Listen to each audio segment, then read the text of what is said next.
We're going to start with the Arkle. Would you just give us the prices, if you don't mind, Leon, for the Arkle as things stand? Yeah, look, Lawler, I suppose the Arkle is cut up terribly, really. Yeah. It's not a great race now, is it? No, well, look, Larisburg and Keelos Emery were probably the best two novices from Ireland. They're both gone.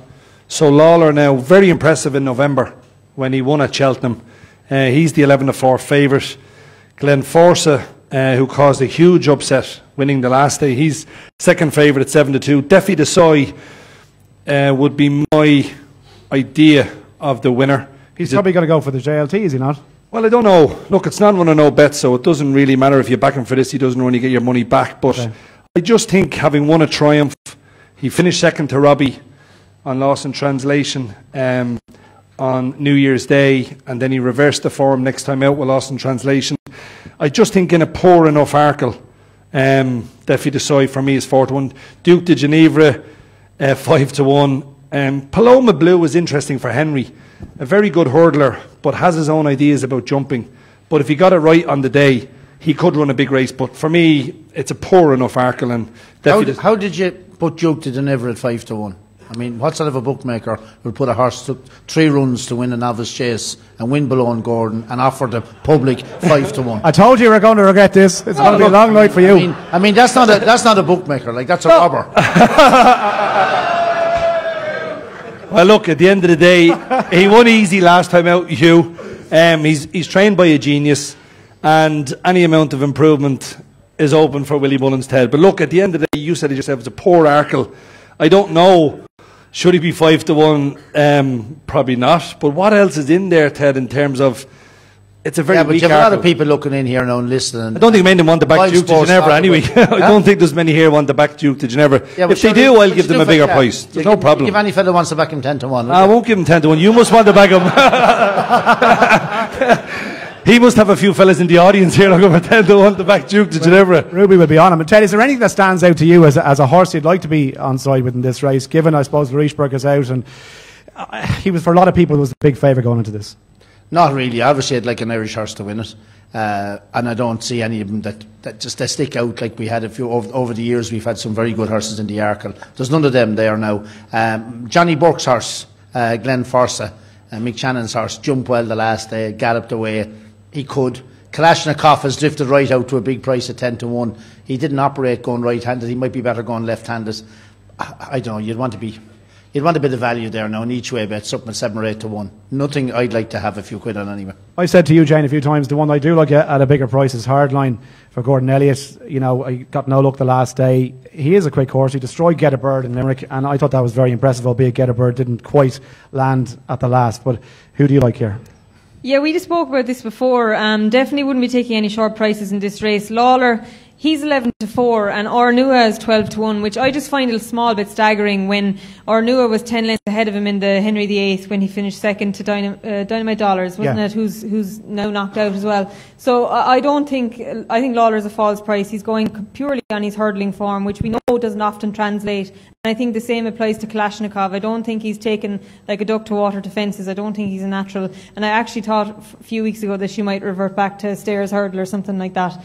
Knockanoose is going to go quick. It was a pity we didn't see more of him when he came over to Leopardstown when he fell at the second. He got a heavy fall that day. And of course, us and them for Joseph O'Brien followed home Larisburg on his last 2 starts in Grade 1 company, but albeit very well beaten. There's a lot of holes to pick in this. I liked Duke de Ginevra last year, but he disappointed for me over hurdles. He never actually got in the frame, so I don't see why he'd get in the frame in an Arkle. Hardline is the Grade 1 winner in the race, but he's like a horse that could run very well into the frame, but perhaps not win. So I'm going to stick with Ornua because collateral form means a small bit to me. Okay, and 12-1 at the moment with BoyleSports. Robbie, is there anything that stands out for you in this race? As you say, you can make a case for maybe the top, maybe 10, 12 in the market at the very least here. Yeah, you could definitely. Lawler was very good in last November in Cheltenham on good ground, then went to Sandown on soft ground and was deplorable. He's a horse that has to have good ground. All his best form is on good ground, so if it turns up soft, he's no chance. And I agree with Ted. Glenn Forster for me ticks all the boxes. He's an improving horse. He stays further, so he's guaranteed to go good gallop. Knockanoose might help him do that. He's an absolutely fantastic jumper. I watched him in Sandown. I was there that day, and he was just down over the railway fences for a novice, as good as you'd see. and he ticks a lot of the boxes for me. I do think Paloma Blue is a good each way chance in the race, especially if the ground turns up a bit slower. He was very good run last year in the Supreme Novices, so course form again in Cheltenham. His jumping is a big concern though, isn't it? Yeah, but look, he's a little bit careful. If he sharpens up his jumping a little bit, he could improve a lot. And he wasn't far behind the Kalashnikov in the Supreme Novices, so I think he's a good value bet at 10-1. I think. Would you give Pravel Goon any chance at 25-1? Mayor's allowance. Oh, I'd give her an each way chance. I'd give Articulum an each way chance at 16-1. Would you? Yeah. Yeah. I thought Pravel Gona, like, she was impressive in Naas now. She was entitled to win, but she won easily. She was a very good quality mare over hurdles. She's 25-1 and maybe 33s with a few others, but 25s here with our pal on the right. We'll get there. Just in terms of Robbie's point there, Ted, about a horse that's a little bit afraid to jump, was it Rinkery that you said wanted to be inch perfect every fence for you? And how do you get a horse to be braver? Can you do it? No, you can't get a horse or a man to be brave.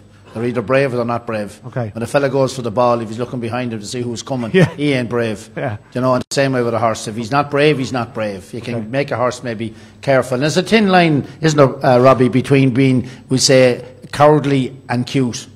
Do you know, a fella say, oh, he's cute, and I mean, borderline case now. Someone say, oh, he's very careful footballer. Very careful footballer now is a cowardly footballer, and a very careful horse is borderline cares to mean. You know, some of them can be. Papillon was careful and brave. Okay, and you that's can often get a worse fall off a careful horse. You're trying to make him do something he doesn't want to do, Yeah. and it's like the cowardly footballer gets hurt a lot more because he's trying to hold out the tackle. So you can often get a worse fall off a cowardly horse. But I think Paloma Blue will be brave enough. Plenty of cowardly footballers in this room as well. I won't call any names out, but anyway, they know who they are themselves. Right, okay, that's the Arkle. I mean, look, Glenn Forza getting 2 shouts there, and James making the case for new at a bigger price as well. We move on.